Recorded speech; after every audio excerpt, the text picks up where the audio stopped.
Maria ku Lutikya Lubage kulembeddwamu Ssaabasumba Josephine Kasaato nga yeetereka abakristo ku mitendera egy'enjawulo ayozayozeza Bannaggye olw'okutuuka ku lunaku luno n'okuzimba Ekleziya kyokka n'ayambalira abatassa kitiibwa mu kifaananyi kya Maama Maria. Tuzzeemu eggye lya Bikira Maria amaanyi tujaguze ate twongere okugaziya eggye lya Bikira Maria nga tukubiriza bangi abasajja n'abakazi abavubuka n'abakadde bajjumbira omulimu gw'okusaasaanya ekigambo kya Katonda. Yennyamidde olw'abasosola mu mawanga n'abajjukiza okukoma emirembe. Buli omu ku ffe afuuke ensulo y'okuleeta emirembe n'ey'okwagalana nga Francisco omutuukirirwa ow'Assiisi bwe yagamba. Rosias Kalanzi Ssaabakristu w'essaza alamuludde ebimu ku bikoleddwa Bannaggye. Neebaza omulimu ogukolebwa Bannaggye mu kulyowa emyoyo gy'abantu, mu kubudaabuda abo abanaku, abalwadde, ate n'omulimu omulala gw'emukolo ogw'amaanyi okusabira bannaffe abaasomoka. Ssaabakristu wa Uganda Javezinda nabo era nga yamyuka akulira kampuni ya Vision Group asiimye Bannaggye bayogeddeko ng'ekyokulabirako ekirungi eri Ekleziya. Very clear in his message, in his homily, the importance of the region of Mary and what the region of Mary has done. Bw'ati akoowodde abakristu bulijjo okwettanira emirimu gy'ebitongole mu Keleziya.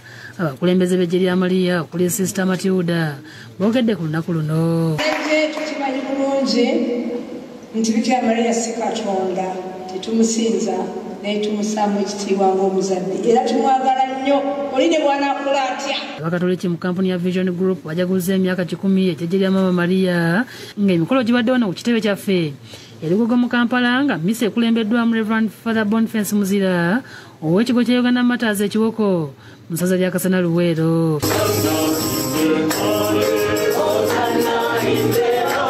Abajjukizza okukola ebyo Katonda by'ayagala asobole okwanukula essala zaabwe. Sometimes we think that it is our right to be who we are, to be where we are, to possess whatever we have. It is only a privilege from the Lord. Asabye abantu okukola ennyo kubanga omwavu yandiremu okuyingira mu ggulu olw'emize egigira ku bwavu omuli empalana yenge n'ebirala. Then we happen to see people who are really doing well, who are well off, but are they really blessed? What is the source of their wealth? Some of the wealthy people you see cannot even afford a sleep, a peaceful sleep.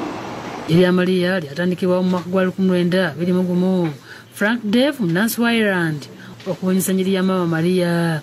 Disani Mutyaba nedda mbataddewo bwe bakusakidde eggulire lino ku Lwabukedde TV. Ate omuyimbi David Lutalo yeegasse ku kampuni ya Vision Group okulaba nga tuwagira ekivulu kye ekyakabisi kandagala ekigenda okubeerawo omwezi guno ku Hotel Africana.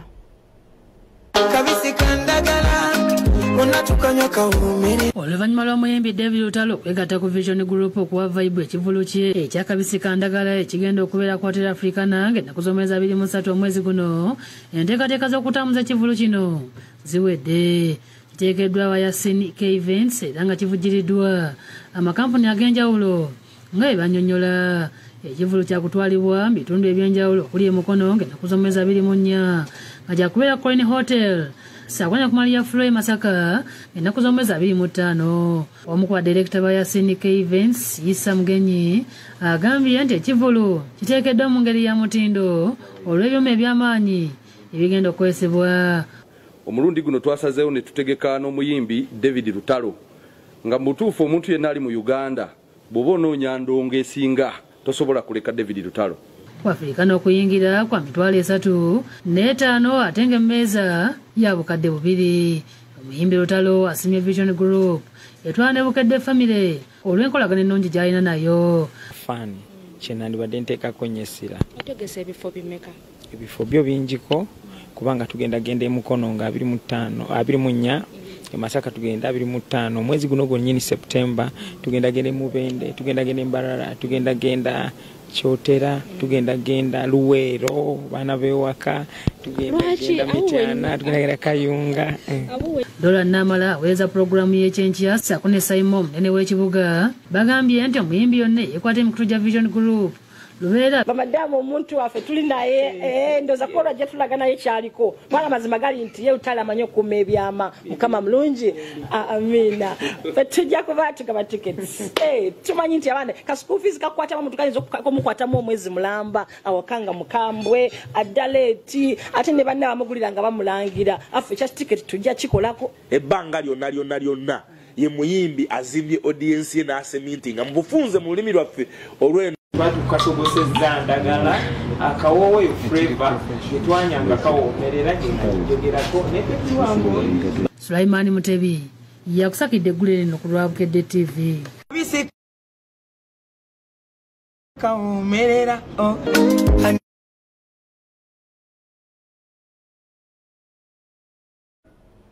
Ate omusumba Denis Kintu owa Empowerment City Church International yalabikira mu Katambi yeganye emisango 17 egimusomeddwa bw'atyo n'ateekayo okusaba kwe okweyimirirwa mu kkooti ento etuula Hoima. Omulamuzi Elijah Irandukunda wakuwa ensala ye ku Lwokutaano olwa wiiki eno. Abantu bakedde ku kkooti Hoima okuwadde n'abagoberezi ba Nabbi Denis Kintu omuzumba w'ekkanisa Empowerment mu lukujjukujju okuba n'okutuusa obuvune ku bantu nga gino gyonna bagikola nga 28 omwezi ogw'omunaana omwaka guno. Emisango gino bagikola ku Doreen aliganyira gwe batwalako ssente mu lukujjukujju James Mugisha gwe bali bakussa mu mbeera y'okwagala okumusaddaaka Beatrice Azola Kevin Kintu Samali Nagawa Francis Mwesije Stella Babazi wamu ne Friday Sara. Do you understand that? Okay, is it true? No. Okay. So I have entered a plea of not guilty in respect to all the 17 counts. Ulvana bijine isimbe abaita mbapulira wabwe Simon Kasangake nende bate alibakonka batadde okusaba kwabo okweyimirirwa era buli omulagayo abomuyimirira babiri. That the applicant if granted bail wabulanzi wangu abasali okwebaka simu kuva State House and calls from local leaders around showing the concern that the accused person should not be granted bail immediately. Wabula pulira libakonka asabye abakulembeze baleke kkooti n'amateeka bikole okusinga okutambuliza ku masemo. If justice is to be felt or met. Wasabidde obudde okutuusa ku Lwokutaano lwa wiiki eno asobole okuwa ensala ye mu kusaba kw'okweyimirira okw'abano. My ruling on this application will be delivered on 9th of September, which is this Friday. Bw'atazzeemu kubasitika kwa limanda mukomera Masende. I am therefore further remanding you for these 2 days until Friday at 2 p.m. The matter is adjourned until then. Oluvannyuma kutwogereko n'abantu ku musango guno. Ebimu kuteeka someddi ebyogamba akabakiwe bitwantu omukano akabateera embooka akaba amaizi galo mu ddwamu ne munywa obirabire by'amazima muli bagezi. Era na gavumenti nkugisaba ebintu bino ne bwerabe bere bihondekereize muno baite tunuule ngo buli muntu ayine ensobi. Ambrose Nwagaba Katoto yakusakidde eggulu ku Lwabukedde TV.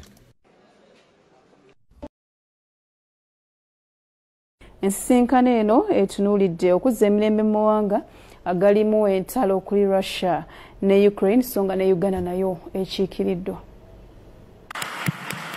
Mu kaweefube okuzza emirembe mu nsi yonna ddala mu mawanga agalimu entalo abagoberezi ba Kristo abigattira mu World Council of Churches basingayo mu kibuga Carls Bugirimani mu Olukungaana olwetabiddwamu enzikiriza ez'enjawulo mu nsi yonna nga ne Uganda mugitwalidde. Ekkanisa ya Uganda yakiikiddwa Kanunigidde Mugisha wamu n'atwala abakyalafu mu Buganda Josephine Kasaato n'abalala. Ssaabawandisi w'amakanisa gonna Reverend Professor Dr. Loni Ssaabusala alaze ku bituukiddwaako mukago guno. We are moved to see how the churches are managing and taking care of such projects, and that the people who are benefiting from these projects are not only Christians. Omukristo Olukungaana luno Dr. Agnes Abwoma agamba nti okwegatta y'engeri yokkirizza okumala obutabanguko mawanga. I trust that this assembly theme, together with the consensus procedures and our shared commitment to go forward together in unity will also help us to address in constructive ways tensions and difficulties that divide humankind today.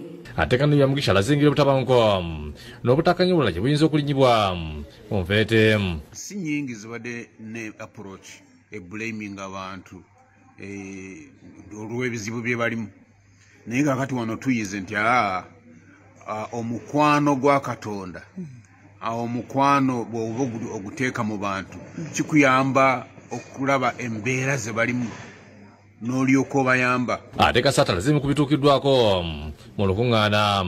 Wabaddewo okunyweza enkolagana n'enteekateeka zonna ez'obwenkanya nga tuzitumbula nga tuzoogerako nga tutunulira ebyawandiikibwa kye byogera ate naffe ng'aba member churches aba World Council of Churches bitulina okukola omuzungu gy'ayita promotion of justice agendas.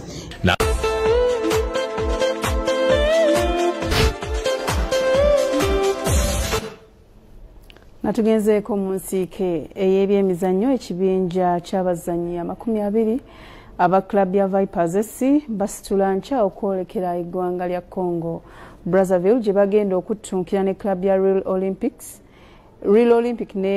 ne Dibugui okuva mu Central African Republic mu mupiira gwa luzannyo olusooka mu mpaka za CAF Champions League ez'okusunsulamu.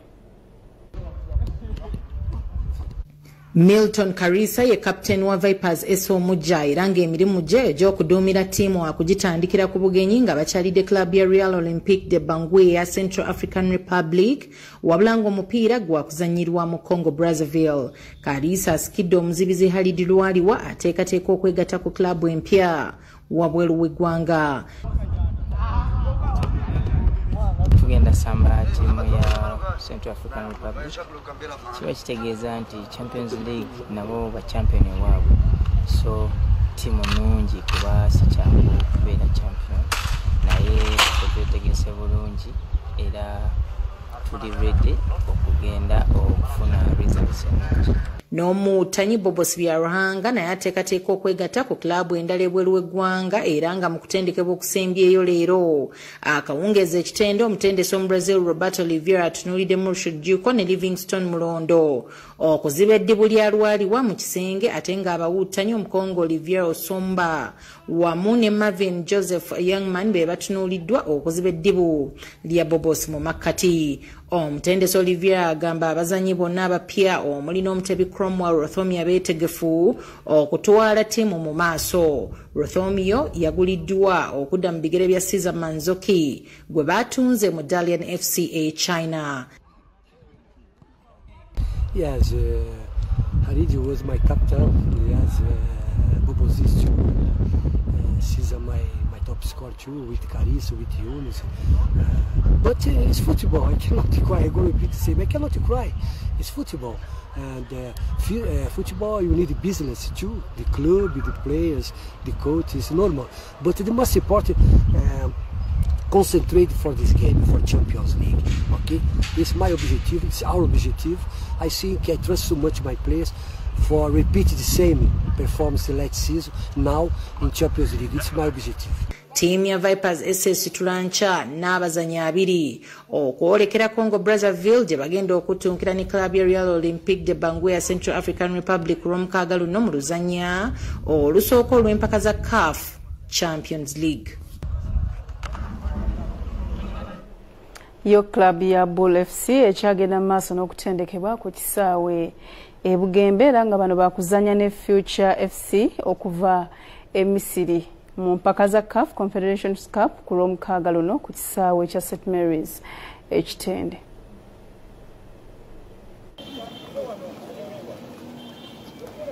Bo aba Bull FC okutendekebwa kwabwe kuli mu kisaawe ky'e Bugembe Jinja nga beetegekera club ya Future FC okuva e Misiri nga aba Bull FC ababadde baakomawo okuva mu kibuga Kigali eky'e Rwanda nga bannyinimu aba Kiyovu FC bawangudde ggoolo emu ku bwereere yateebeddwa mu Uganda.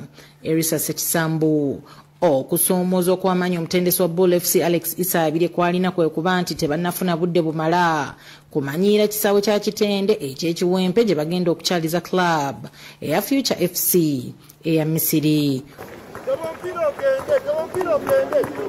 Tekigasa kutrainingira ku kisaawe ennaku bbiri olyoka okizanyireko nga tekifaana kisaawe kyobadde ozanyirako bulijjo. So ne tugenda ku CAF enkya oba okwosa enkya oba luli kijja kusigala nga kyekimu. Tewaliwo njawulo nnyo egenda kubeeraawo.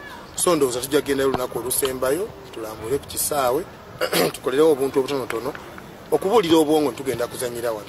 Naye omuntu okwadoptinga ku kisaawe kyetaaga ebbanga eriwera. Okusoomooza okulala kuli ku bazannyi abataafunye license za CAF naye Asabye agamba beetegefu okukola obulungi. Tobodde kufuna license zaabwe mu CAF. Nsuubira okuba nti kiyinza okutukosaamu akatono so tugenda kukyekwasa nga nsonga oba tugenda kugeza kulaba nga tutegekawo be tulinawo tulabe nga tusamba omupiira era nga tufuna obubonero awaka. Ensiike ya Bull FC ne Future FC ya Misiri yalwa mukaaga luno ekitende nga gwe mupiira gw'oluzanyo olusooka mu mpaka za CAF Confederation Cup. Ate mu mupiira gy'amasaza ga Buganda bw'obululu bw'oluzannya obwa quarter final bukwatiddwa nga ba champion bw'omwaka ogwedde ababuddu bakyaza bamawokota mu luzannya olusooka.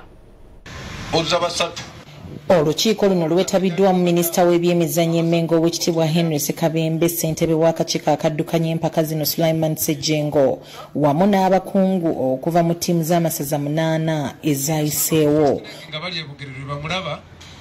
Obululu bwa quarter final obukwatiddwa Bulemeezi yesooka okukyaza Buweekula ku kisaawe Kasana Gomba yakuttunka ne Busiro, ku kisaawe kya PTC Kabla Soke Chagwe yakukyaza Singo ku kisaawe Nakisunga ate abalina ekikopo kino sizoni ewedde ababuddu bakyaza Mawokota ku kisaawe kya Masaka Recreation Ground. Okubiyemu bwemu erina okubiyemu bwemu tolaba nga twekanyeka tugenda mu ki penalty tetulina exercise naye muyinza okwa draw mu first round mu first leg emwemu nemugwa draw second leg 0-0 awo egozulu ekola tuna draw naye eriba wateebye ate ne tebakoze eki mukitegedde friendly tuzze twakaba nayo friendly biri emu yagigoba olwo twali tetunayingira na kampo nga Bulemeezi mu sizoni eno naye ye mabega twagigoba mpozi era twabajjako ekikopo ekyo kyokka kiraga nti ttiimu bagudde mu kkubo eritali ddungi gye bali ku nsonga ya saza Busiro ne Gomba era Busiro mu byafu ebina tetukola nga tetujjanga mu mpaka zino n'ekyo kati twasemba okusamba ne Busiro yali quarter finals yali semi-finals 2-2 twatwala ekikopo era ndowooza mupiira gwagenda mu penalty esobola okuguwangula. Kuno si kipya nnyo kugomba era tweteesetese bulungi okulaba nga twenganga omuntu yenna ajja. Enzannyo ezisooka eza quarter final zaakubaawo nga 18 omwezi guno ate ez'okuddiŋŋana zaakubaawo ng'ennaku z'omwezi 25. Ate abakugu b'ebyemizannyo ab'enjawulo okuva mu mawanga 13 agakola zone 5 babanguddwa okwongera okusomesa abazannyi engeri y'okwewalamu okukozesa ebiragalalagala oba kiyite anti-doping. Omusomo guno gwakumala ennaku 3. The actual program isn't just based on the content of so kati Uganda okuvaayo National Olympic Committee ne hostinga omusomo guno kirungi nnyo okufa ng'eggwanga era kyongera okulaga omutima gwaffe ng'eggwanga ogamba nti sport erina okubeera kirini oba ebyemizannyo birina okubeera nga biri kirini tetukkiriziganya ng'eggwanga n'okubaako n'emizannyo egitali kirini. So era tuludde ebbanga nga gavumenti ya Uganda essa ssente okugezaako okulaba nti ekyo kitongole ekya anti-doping ekya Uganda at least tukiwanirirako ku birina okubalina essente zeetaaga okuregistaringa n'okutambuza emirimu nga bwe gibadde naye era tujja kulaba nga engeri gye twakala ne Uganda Olympic Committee kulaba nti office era tugiteerawo ddala eya National Anti-Doping Agency nebeerawo nga ayina byetaagibwa byonna kubanga oluusi ebyo by'okutestinga nga bwemumanyi bya ssente nnyingi nnyo. Yeah, so the educator course that we're going to deliver, so training of the trainer, is a 3-day course. The first day is looking at the educator programme, why the educator programme is important, how we can roll it out, how countries can roll it out in their different environments. And then we look at the topics in education, so making sure that people have got the knowledge and the confidence to go out there and train on those topics. And then a lot of it is based on delivery and facilitating. So we can all know as much as possible about anti-doping, but if you can't put that message across in the right way,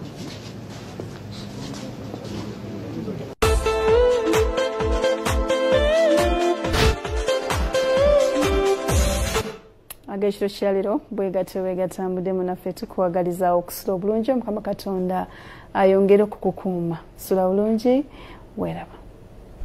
Omusomi waffe ayambaziddwa Abanana Shoppers Point abasangibwa ku JBK Plaza.